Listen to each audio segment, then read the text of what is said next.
Lorsque l'on parle de traité de paix, certains nous viennent à l'esprit comme ceux qui ont mis fin aux 2 premières guerres mondiales. De mon côté, en partant de ces événements récents, je me suis amusé à remonter petit à petit dans l'histoire à travers les différents conflits et traités de paix. Et plus je remonte dans le temps, et plus une question me trotte dans la tête.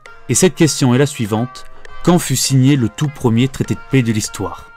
Et pour répondre à cette question, arrêtons de remonter le temps petit à petit, prenons notre élan et faisons un grand bond en arrière jusqu'à l'Antiquité, et plus précisément à l'époque de l'Égypte du pharaon Ramsès II. Si je vous dis Ramsès II, certains me parlent surtout des plaies d'Égypte et de la fuite de Moïse et de son peuple comme il est raconté dans la Bible.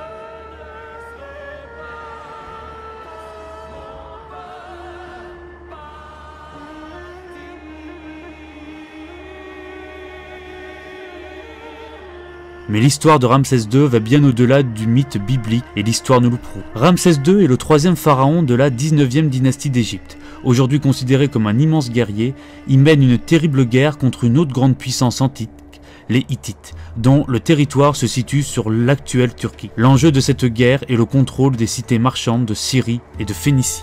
Ramsès II mène ses hommes près de Kadesh aux environs de 1274 avant Jésus-Christ lors d'une campagne contre les Hittites. Ces hommes capturent 2 individus qui se disent déserteurs hittites.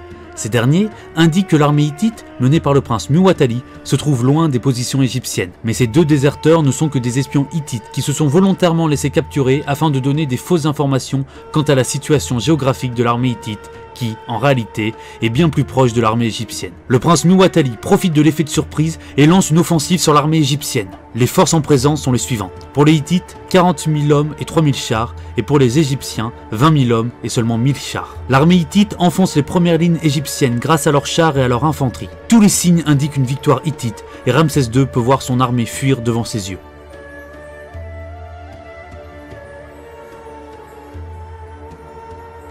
Mais rien ne se passe comme prévu. Plutôt que de pourchasser l'armée égyptienne en fuite, l'armée hittite préfère piller les morts et blessés sur le champ de bataille. Ramsès II, ayant gardé son calme depuis le début de la bataille, profite de cet égarement de l'adversaire, réorganise son armée et lance une contre-offensive sur les Hittites trop occupés à piller des corps inoffensifs.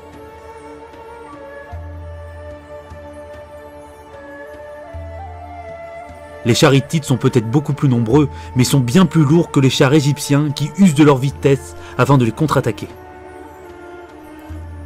Lorsque la bataille se termine, chacun des 2 camps revendique la victoire, érigeant même des monuments pour la célébrer. 15 ans plus tard, Ramsès II et le grand roi hittite Hattushili III se retrouvent et négocient une sortie de conflit. Ces négociations débouchent sur un pacte de non-agression, le tout premier traité de paix de l'histoire.